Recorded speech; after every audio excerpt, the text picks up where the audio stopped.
beneen laaj bi mooy li nga xam ne moom moo lëmbe woon temps yi réew mi muy avortement médicalisé plateau yu bëri waxtaan nañ ci muy loo xam ne bëgg nañ ko légiférer fii ci suñu réew te ñun suñu diine nanguwu ko suñuy caada tam nanguwu ko te bu ñu ko seetaanee it dafa am influence bu muy indi su boobaa dina indi sañ-sañ ci xale yu jigéen yi gannaaw ba nga xamee ne mel na ni bi ñu fexee ba dugal préservatif mbir yi dafa échec ñu dugal pilule du lendemain mbir yi dafa échec léegi ñu indi avortement médicalisé lan nga ñu mën a wax ci loolu yëpp macha allah. waaw xam nga ñoom féministes yi yëngatu ci boobu wàll sax pour ñu daganal fi yàq biir maanaam avortement. am na ci ñaar wala ñett yoo xam ne dama leen yàpp. dañ may woowee sax tonton ma di leen. delloo la politesse naan leen jarbaat. particulièrement ki ñoom Ndeye Amy Sakho. mooy porte-parole comité de plaidoyer bu task force defe naa ñoom noonu la ñu tuddee seen kuréel bi. pour la légalisation de l'avortement médicalisé. dama ko doon soñña keroog ma ne ko yéen seen flyers yi dépliants yi. xoolaat leen am na ci lu ma ci liir ci li ko diine yi ko gis dina leen mere booleeg mere bu njëkk ba mu leen mere ci lii ngeen fi bëgg a daan ak daganal te ngor bu ko diine boobu. mu ne ma loolan la. ma ne ko ñëpp a xam nañu ne l'islam ñeenti ngir yu mag moo fi am ëpp na ko sax waaye ñeent yi ci ëpp solo. ci ëpp solo waaw. moo di ngiru Imam Malik. kii l'école doctrinale bu Hanafite. Ensuite la jurisprudence Shafi. jurisprudence Hanbalite. ak Malikite. te ku ci nekk turu koko sos moom lañ ko dàkkantal. la jurisprudence malikite mu ngi jóge ci imam Malik. alors gis naa na ngeen bind naan yéen féministes yi. waaw avortement bi ñu ngi nii di ci indi ay jafe-jafe te ñoom umma islamique bi sax bokkuñu ci kàddu ndax boo demee ci jurisprudence hanafite ñoom nee nañ bu fœtus bi defee téeméeri fan ak ñaar fukk 120 jours ci lay doog am bakken nga dem ci waa Shafi ñu ne bu defee ñeent fukki fan Hanbalit noonu Malikit noonu wane ko gis naa ngeen di wax loolu di ñu mel ni ñuy kokkali wane ne yéen ñii di contre avortement sax ndeke jubóowu leen seen biir ma ne ko nag juum ngeen ndax yàlla dafa def sutura su rëy fii ci Sénégal mooy donte le këru diine yi li muy taaru yëpp yàlla def na sutura Touba Tivaouane ak Ndiassane ak Thiénaba ak Niassène Medina Baye Layène famille omarienne ñoom ñëpp ñu ngi askanoo ci jàngale Imam Malik ba tax na Imam Malik ci la ñu tënk te moom ci boppam àdduna ci ginnaaw bi mu sukkandikoo ci benn hadiisul qudsi bu wér. hadiisul qudsi pour xale yi ñuy déglu mooy hadiis yoo xam ne donte le du alquran waaye suñu borom moo ci wax ak ñun. ndax waaye alquran alors Imam Malik ne bu embryon bi maanaam mooy ovule ndey ji ginnaaw bi nga xam ne ferñeent bi jógee ci baay bi fécondé na ko. loolu la ñu tuddee embryon. alors nee bu embryon bi nekkee ci biiru ndey bi au bout de la 42e nuit. mooy di ko defee ñeent fukki guddi ak ñaar. suñu borom dafa yónni benn malaayika. chargé ko benn mission bu ñuy wax ruuxu rabbaniya. mu di daf koy ëf sol ko aw ruux. waaye entre parenthèses même ci biir ngiru imam Malik am na ay wuute ci boobu wàll. parce que am na ñu ne 120 jours la. waaye nag 120 jours yi bokkul. kooku beneen malaayika la buy ñëw. def mission bu ñuy wax taswiir. mooy dafay fexe ba embryon bi mu sos ci moom ay cër. ay nopp ak tànk ci nopp yooyu. boobu mooy def 120 jours. waaye bu defee ñeent fukki guddi ak ñaar malaaka bii ñëw ruuxu rabbani lañ ko sant. mooy dañ ko ne sol ko aw ruux. à partir de ce moment là bakken taxaw na. à partir de ce moment là sareetul Muhammadiya jàpp na ne comme que bakken taxaw na ku ko faagaagal war nañ la àtte concurrent ci yoon comme ku faat bakkan loolu daal la liiru imam Malik wax këru diine yëpp bi la ñuy tënk kon loolu ngeen bind boo leen laajte woon erreur boobu doo leen ko def alors ma ne ko nag bakken bu xësee ba taxaw dafay firndaal ni ñaari way dencante dafa am fu seen xam-xam yem la preuve bu ñu xësee ba jote lan la ñuy def dañuy toog dëgg parce que la ci des xamuñu ci dara wallaahi domaine yàlla la waaw moo tax nag ñun ñi ngi sant suñu borom bi nga xam ne lii ñu wax nii léegi te l'islam nas na ko ça fait 14 siècles mois de mai bi dëkk bu xarañ ci wàllu xam-xamu docteur mu di États-Unis daal di ko dëggal seetaan ngeen ko yéen ñëpp ci TV5 wala France 24 presse internationale bi mooy coow li am dans l'état du Texas nga États-Unis dafa am juróom fukki état ñoom ñoo boole seen bopp tuddee seen bopp États-Unis d'Amérique waaye ku ci ne da ngay am autonomie pour di régler sa ay mbir moo tax nag gouverneur du Texas moo xëy bés woo presse bi daal ne gars yi mbir am na ñu ne ko mu ne avortement bi dañu foog ñu xoolaat ko parce que way kër docteur dañuy def découverte bu yéeme ba tax na foog ñu xoolaat texte yi ñu ne ko léegi texte yi lan la mu ne daal def naa benn loi signé naa ko dañ koy siiwal pour ku nekk xam ni way kër docteur nee nañu fœtus bi ndekete boo bu defee juróom benni semaine ci biiru yaay bu demee defi échographie ñu connecté ko ak électrocardiogramme gis nañu ne cœur baa ngi baat kon bakkenam voilà kon nag xaatim bu bees bi ma xaatim mooy l'avortement est interdit dans l'état du Texas au-delà de 6 ans léegi féministes yi nekk Texas yëpp jóg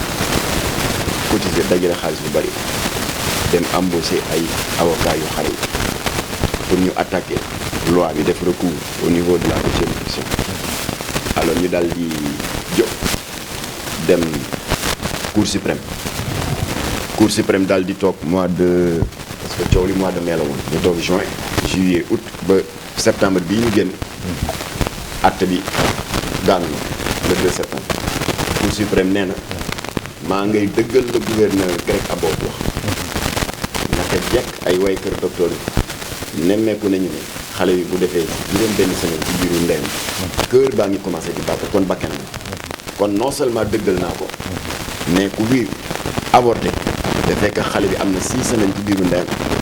dinañ la teg attewu bu faat bakken non seulement ça waaye lii ñi def recours wax naan waa bu dee inceste wala viol mu ne même bu dee inceste ak viol la bakken la rek ku ko laal États-Unis dana la teg daanu ku rey nit waaw te 6 semaines yooyu mu wax 6 semaines boo ko multiplié par 7 ñaata jours la du 42 6 fois 7 42 lan la imam Malik waxoon y'a 14 siècles dafa ne au bout de la 42e nuit kon la l'islam waxoon ñoom tubaab yaa ngi koy bàkkoo te l'islam waxoon na ko ça fait 1400 ans lu bari alors kon nag loolu nekk na loo xam ne science médicale bi moo ko confirmé waaye terewul yërmande ji nga xam ne moo lalu diine suñu borom fësal na ko ci domaine activité humaine yu bari ba joxe na sax àtte ci avortement ndax diine l'islam moo tëddee noonu li ko firndaal mooy suñu borom nii président Macky Sall def wala Emmanuel Macron wala Joe Biden bu États-Unis ku ci formé sa gouvernement bu bees ministre bu ne da nga koy jox loolu ñuy wax lettre de mission bu amee ko dénk wàllu mbay mi nga ne ko lii laa séntu ci yow ci résultat koo xam ne da nga ko dénk mbirum njàngale mi nga jox ko lettre de mission ne ko résultat yi laa séntu ci yow suñu borom subhanahu wa taala itam yonente bi mu yónni daf lay jox lettre de mission wax la dégg nga li nga ko war a doxal ci mbindeef yi lan la waaye ulamaaw tafsir yëpp d'accord nañu ne lettre de mission bi gën a daw yaram mooy bi mu jox Seydina Mohamed sallallahu alayhi wa sallam et qui tient en une phrase daf ko ne wama arsalnaaka ila rahmatan lil alamin dara taxul ma wàcce la ci mbindeef yi lu dul ngir fësal sama yërmande ci ñoom kon l'islam diine yërmande la suñu borom dolli ci ne ci suratul baqara laa ikraha fi diin diine amul wañaar loxo amul xoñoñal amul bunta xatal nga yàlla démocrate dëgg-dëgg la alors ci biir loolu nag shariatul muhammadiya comme que lépp lu mu santaane dafa sóoraale mata dig doomu aadama xam na ne matuñu nee na jaam bi boo jàkkaarteeg ñaari safaan te ala kulli alin mënoo rëcc foog nga jël ci benn l'islam may na la nga tànn ba gën a woyof masalan tubaab nee na face à deux mots le pluriel de mal MAUX il vous est permis de choisir le moindre mal à titre d'exemple yow sa Seydi Mohamed nga doon tukki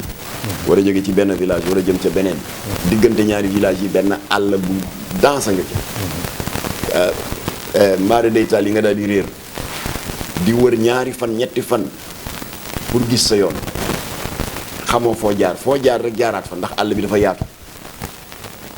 xiif ak mar bëgg laa rek foofu tamit shariatul muhammadiya indiwaat yërmande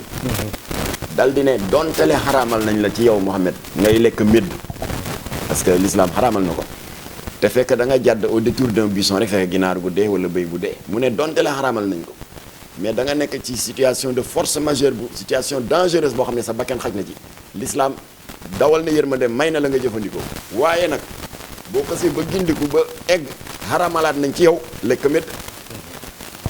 noonu l'islam di raisonné ci lépp masalan kon avortement même acte l'islam dafa ne la règle générale c'est l'interdiction te du ngir imam Malik rek ko wax ngiru Shafi Hanbali Maliki Hanafi ñoom ñëpp dañu ne ginnaaw sax affaire ru bu amee nangami fan ci la ruu di ñëw ak yooyu ñoom nee nañ la règle générale c'est l'interdiction waaye bu fekkee ëmb bi am na nu mu tëddee de sorte que way kër docteur yi indi nañ ay firnde yu wér nii parce que am na ëmb yoo xam ne dafa ànd ak ay trouble cardiovasculaire di ànd ak insuffisance rénale way kër docteur indi ay firnde yu wér ne ëmb bi bu ñu ko bàyyee mu continuer bakkenu ndey ji mu ngi ci xottu gerte l'islam nee na dans ce cas et dans ce cas seulement autorisé nañu ñu sauver bakkenu ndey ji ci kaw teqali ko ëmb bi kooku c'est la seule et unique dérogation bu l'islam jox amul ñaar amul ñett ku ci am ñaar wala ñu nga indi ko nga wax ban téere nga ko gis benn bunt boobu rek la islam joxe bu fekkee bakkenu ndey ji mu ngi ci xottu gerte suñu borom ne faral leen ndey ji sowe ko alors ci loolu nag ci le législateur du Sénégal sukkandiku daal di nas l'article 305 du code pénal bu ne Sénégal xaraamal nañu yàq biir sauf bu fekkee bakkenu ndey ji xaj na ci le code de déontologie des médecins ñu dëggal ko daal di ne ñun médecin Sénégal moralement et sur le plan de la déontologie et de l'éthique professionnelle aaye nañu suñu bopp IVG interruption volontaire de grossesse sauf bu fekkee beneen pexe amul pour sauver bakkenu ndey ji lu dul pratique avortement waaw kon nag Sénégal yàlla defal nañu sutura ci wàllu diine ji wax na ci lu leer ba ci sax suñu mbokku catholique yi au passage maa ngi gërëm Abbé Alphonse Seck parce que télévision marocaine daf fi ñëwoon interviewé na waaye ba ma ko seetaanee ndekete yoo suñu mbokku catholique yi ñoo gën a radical jullit yi xam nga ñu ngi fiy nekk naan waaw Hanafi nee na bu defee 120 jours Shafi nee na 40 jours waaye catholique yi day ne dès la conception moom jàpp nañu ne que une vie humaine est engagée te bu ko kenn laal ndax lu création yàlla rek moo am droit de vie et de mort alors kon nag Sénégal yàlla dem na sutura 98% de croyants catholiques et musulmans confondus dàq nañu avortement l'article 305 du code pénal ak l'article 35 du code de déontologie des médecins l'article 15 de la loi sur la santé de la reproduction dàq na avortement encadré na ko ba nee na kenn du ko def lu dul bu fekkee la vie de la mère est menacée loolu koy leer na waaw féministes yi jóg ne bërit rek dugg ci langue gi neen waaw viol yi nag ak inceste yi d'accord jigéen ñooñu natt yooyu dal ñëpp am yërmande ci ñoom ëpp leen nit ñi yërmande kenn amul droit abandonné leen ci loolu leen dal violé la ba ëmb juddu ci wala mbokk bu la jegee nijaay ak tonton saay-saay yu mel ni man teg la ko kenn amul droit seetaan leen waaye ce n'est pas une raison ñu bëgg a jël toute la législation sénégalaise nga xam ne dafa am une portée nationale dammat ko faagaagal ko pour saafaraal problème yoo xam ne mën nañ ko régler au cas par cas alors ñu ne ma nag léegi au cas par cas yi lan ma ne leen balaa maa dugg ci affaire au cas par cas féministes yi ku leen toppoon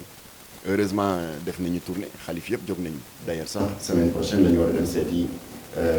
njabootu Seydina Limamou ndax seeti nañu le xalif de la famille omarienne ñu ngi koy gërëm bu baax sëñ Madani Tall recevoir na ma le jeudi 7 octobre maak le comité de défense des valeurs morales bu sëñ Bassirou Mbacké Cheikh Astou Fall mu nga yabaloon jawriñam oustaz Adongo recevoir nañu ba mu génnee def na déclaration bu dëgër ñu ne waaye déet waaye demande d'audience ba ñu yónnee woon Tivaouane sëriñ baa ngi nii def lu rëy et avant mu ñuy recevoir sax profité na ci discours gàmmu gi en présence des membres du gouvernement et de l'Assemblée nationale moom tamit yëkkati fatwa bu dëgër mais lii moom bu mu fi am alors kon yàlla dogal na kon mbir mi ku leen topp ñoom féministes yi dana fi indi problème bu rëy parce que ñoom seen prétexte moo di oui ce sera bien encadré juridiquement du am débordement ma ne ko 82 83 atte xaju fi di ngeen fiy dugal affaire planning familial naan waaw am na ay couple yoo xam ne dañu bëgg a sori njur ndax xëy na soxna si dafay faral di nef mu ci juróom benn wala juróom ñaari doom te dafa commencé di néew kattan dégg nga physiquement et cetera l'islam nangu na sori njur waaye ci kaw mu nekk ci biir couple boo xam ne alxayri dox na seen biir yéen ngeen ne non non amul problème kon nag planning familial uniquement pour les couples mariés ma ne loolu ngeen waxoon léegi demal ca centre de planning familial ay xale yu tuuti yu am 16 ans 17 ans mooy fekk assistante sociale bi mu wóor ko ne kii foo la bëgg ak njaaloo ji ak défi du vagabondage sexuel waaye du tere sàkku teefam mu defaral ko defal ko ay këyitam xale bi dem jëndi ay pilulam dem defi caay-caay mu ngi nii te pourtant da ngeen doon wax ne ce sera encadré la même chose boo leen ñu ne ce sera encadré pour que viol yi rek la ak inceste bi Serigne Babacar Sy Mansour wax na ko nee na buntu la boo xam ne ëpp na tijji bu ñu ko tijjee dana nekk buntu garage bu yaatu boo xam ne dañ ko bëgg a tëj mu tëj alors rawatina Sénégal ni mu bindoo xam nga ko si caay-caay ci sos di nga gis xale bu saay-saay boo xam ne xëy na mësul juboo ak nijaay mu dégg na léegi avortement médicalisé légalisé nañ ko bu fekkee viol ak inceste bu ne inceste mooy lan ñu ne ko bu dee sa benn kilifa boo xam ne sa mbokk la sa baay wala sa nijaay egg ci yow ba ëmb fekk la rek seytaane ne car dugg ci xel fekk wër na Ndakaaru rajaxe ko ba ëmboon xamul nu mu koy layee nag mais attan naa jóg rek dem ci ñiy toppatoo affaire bu avortement médicalisé ne dama ñëw pour avorter parce que sama nijaay moom ak yow rek fekk du dëgg kon dana dugal Sénégal ci guute goo xam ne méfiance sosalante tuumalante et cetera alors kon nag loolu la sëñ Mountakha sëriñ Babacar Sy Mansour tënk ci kàddu te fekk sëriñ Madani Tall jiitu ko ci semaine bi ci topp voilà léegi dañ doon bàyyi sëñ Mountakha noppalu ko tuuti si coono màggal bi moo tax ci moom la ñuy mujjee voilà parce que semaine bii di ñëw programme nañ Ndiassane Thiénaba Niassène Medina Baye Layène après ñu dellu Touba ñu jógee Touba nag def l'église alors léegi maa ngi doon wax naan dañu bëgg a jël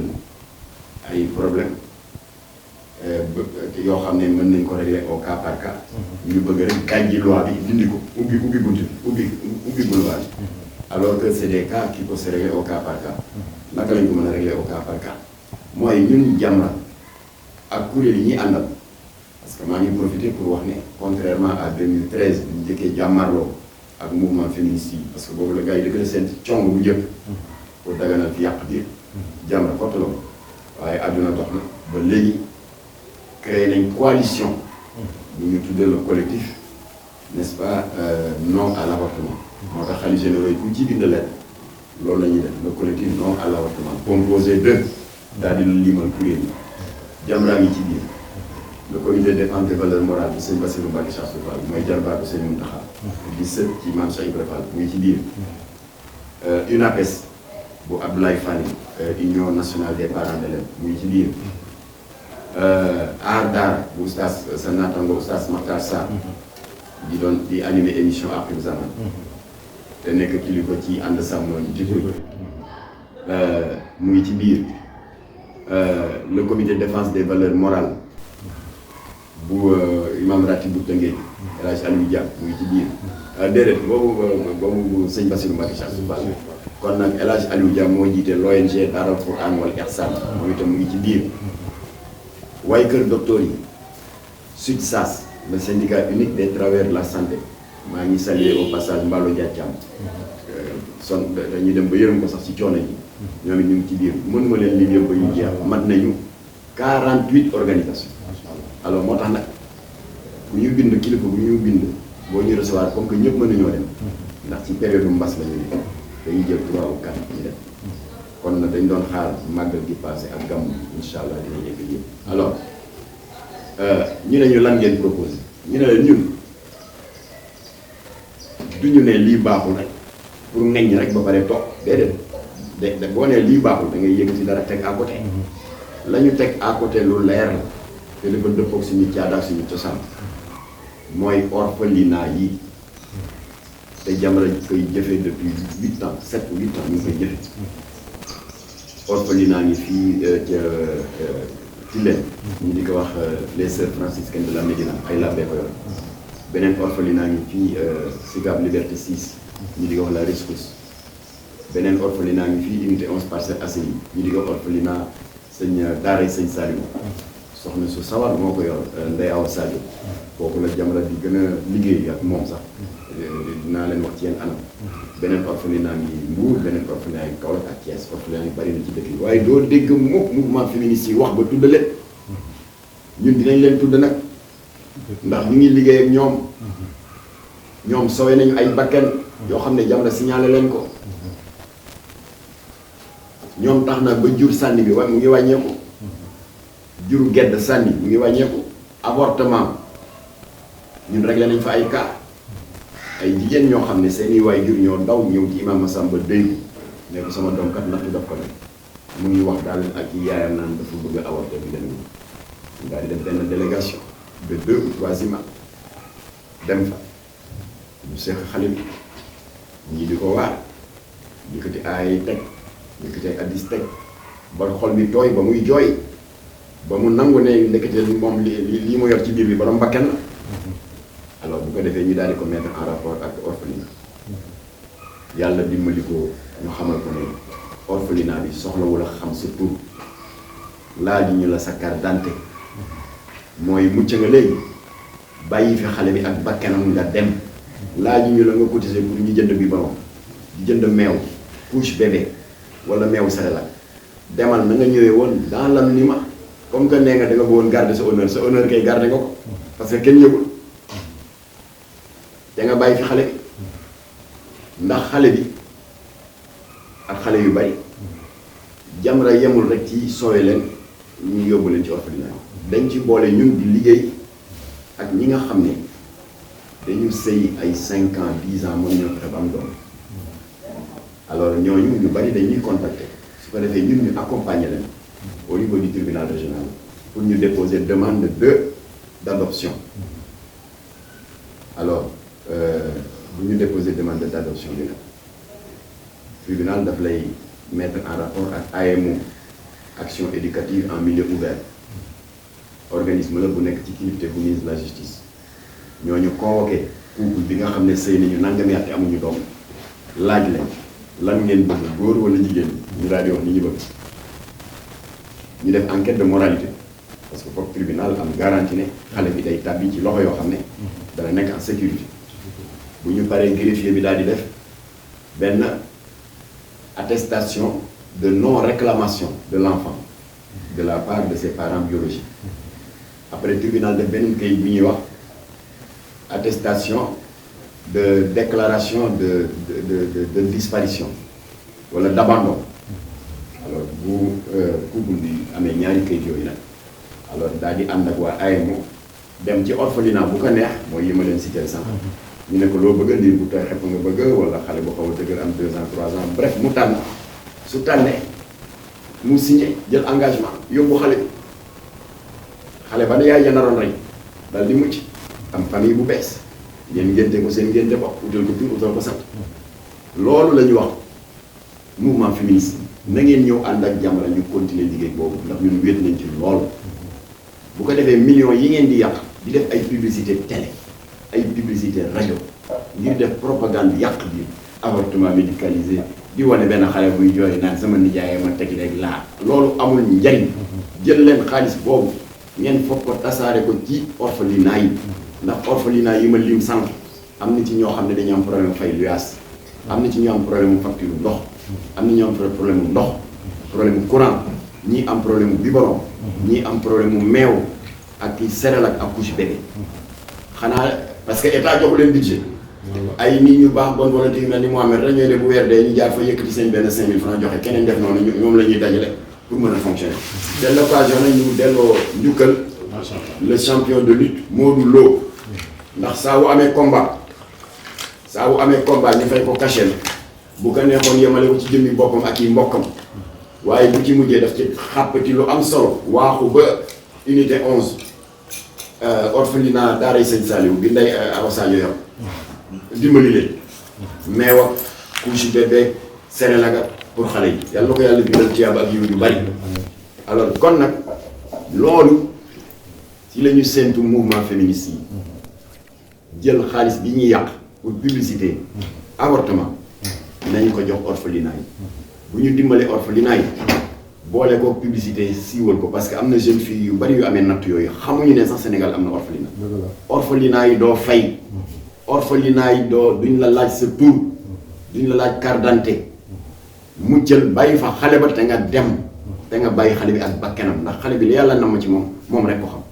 d'ailleurs sax c'est l'occasion di gërëm Ndeye Awa Sadio parce que am na xale bu ñu sowee ci wàllu avortement mucc na ngénte nañ ko ba biñ koy ngénte sax ñu ngi ko jox turu imam Massamba Diop président exécutif bu Jamra kon nag ñu leen ci gërëm bu baax. macha allah barakallahu imam Makhtar li ñu feeñalal am na solo trop ci avortement médicalisé wax dëgg yàlla new leen rek du fi amee waaye indi ngeen ay solution yi moo di ne képp ku mu dal par accident wax dëgg yàlla wutal ngeen ko béréb yi muy dem yoo xam ne turam du feeñ te xale bi ci boppam dina nekk ci ay loxo moo gën muy faat bakkan. te sëñ Mohamed pour ma ci jéggal ma dama ciy dolli ne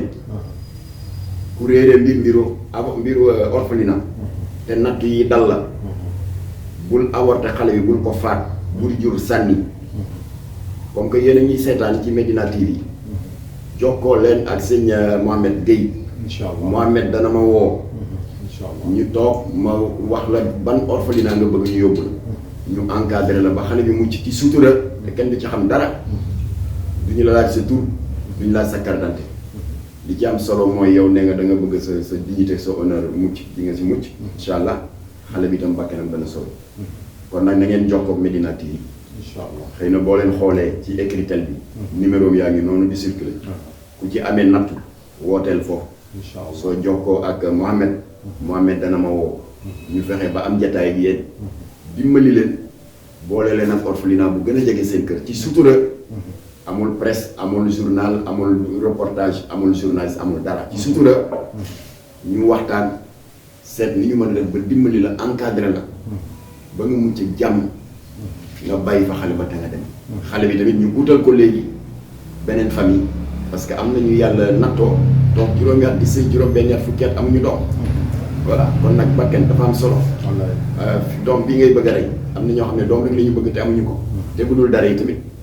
mbindeefu jàmbur la suñu borom moo ko bind. moo wax ba pare fonk ko nag. wala xadd karam naa bani aadama.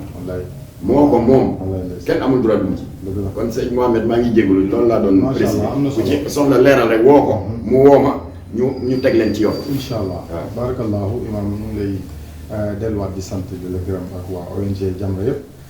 wax dëgg yàlla liggéey bi am na solo trop wax dëgg yàlla yéen a ngi liggéeyal yàlla ci kaw suuf yéen a ngi wuutu borom subhanahu wa taala ci kaw suuf ni mu ko waxee woon ne inni jaa'ilun fil ard xalifa wax dëgg yàlla yéen a ngi taxawaay boobu macha allah kon message bi ñu ciy dolli rek mooy wax dëgg yàlla waa Jamra indi nañ solution ci li nga xam ne moom mooy contre avortement médicalisé kon nit ñi tamit nañ ci bàyyi xel waaye tamit loolu tekkiwul ne dañuy boyal xale yi rek pour ñu dem defi lu leen neex tamit pour loolu dal leen ndax borom subhanahu wa taala moo njëkk indi solution ci loolu mooy laa taqrabu zina kaana faaxishatan wa saa sabila bu leen jege njaaloo sori leen ko donte du duggoo ci néegu sëy wax dëgg yàlla góorgóorlul ba bañ a jege njaaloo su ko defee yooyu du la dal wax dëgg yàlla ba avortement dina ci fekk wala leneen dala ci fekk kon ñu ngi sant di gërëm imam Makhtar wax dëgg yàlla ci leçon yu tegtale yi wax dëgg yàlla yi nga xam ne baaxa nañu ko baaxee ko internet yi dañ koy bàyyi rek mu tàggatoo incha allah ñu jox ko di daje beneen yoon xam naa dañ koy jàppal idd ndax am na yeneen ñu ci bëggoon indi incha allah waaye comme xat-xatu jamono moo tax incha allah dañu lay bàyyi nga tàggatoo ak mbokku internet yi. waaw jërëjëf borom tur bu tedd bi xam naa ne li wolof di wax rek yoon yemul ci benn te am na leneen lu ko ci wax tamit ne li duuf ci nag bi yëpp xajul ci cin et comme que dootuma gan ci kër gi waaw kay xam naa incha allah balaa yàgg dinañu amaat yeneen ni jataay incha allah incha allah xëy na du ñàkk bu ñu jeexalee tournée bi parce que dafa boobu nañu léegi Tivaouane kii ak famille omarienne alors dañ doon xaar màggal gi gàmmu gi passé ba ñu eggali ko incha allah du ñàkk bu ñu jeexalee tournée bi nag bu ñuy def bilan bi waaw incha allah du mën a ñàkk ñu mën ci weccante wax ay gan Incha allah. alors ñu ngi gërëm mboolem téléspectateurs yi Médina TV te di leen baalu àq yi nag ndax coppati nañ ci seen i ay simili ak seen i jot xàppati nañ ci as tuut waaye xëy na jar na ko parce que dañu doon waxtaane loo xam ne njariñu askan wi la wallaay wallaay te di ñaan suñu borom rek kàddu yi ñu fi yëkkati suñu borom barkeel ko te itam ñu yeesalaat rek mbokku téléspectateurs yi suñu disponibilité pour ñi nga xam ne soxla nañ ay renseignement ci boobu wàll nga xam ne àla kulli alin moo gën jur sànni moo gën di faat xale ci biiru ndeyam ci jox lay renseignement ci alternative bi ñu am ak liggéey bi Jamra di def ak orphelinat yi alors xëy na du ñàkk waa Médina TV bind ci suuf écrit ñu numéro téléphone bi ngeen mën a jotee sëñ Mouhamed Gueye alors su boobaa moom mu jokkoo ak ñun ne kaa nangam de am na su boobaa ñun dinañ xam ni ñu koy defee ci sutura incha allah nga mucc ci sutura xale bi itam bakkenam sowee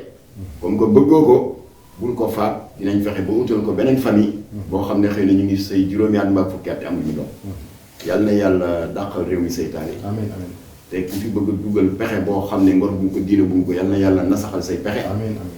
mouvement féministe yi ñu ngi leen di woowaat di leen tàllal loxo nañuy ñëw seet ni ñuy sowee xale yi te ñu bàyyi ci li ñu moy rek naan faat xale yi seen biiru ndey ndax loolu mooy avortement faat bakken kese la ñu ngi leen tàllal loxo ngir ñu ànd ak yéen ànd ak Médina TV ñu taxaw jigéen ñi nekk ci njaxare orienté leen ci orphelinat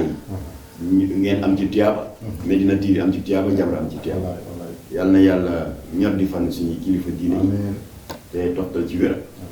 mawludul nabi bii ñu génn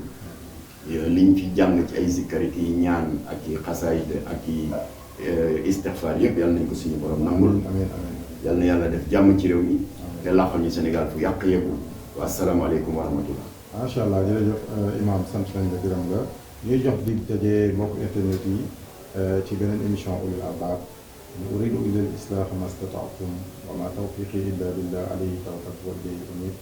wa salaamu aleykum wa rahmatullahi taala wa barakatuh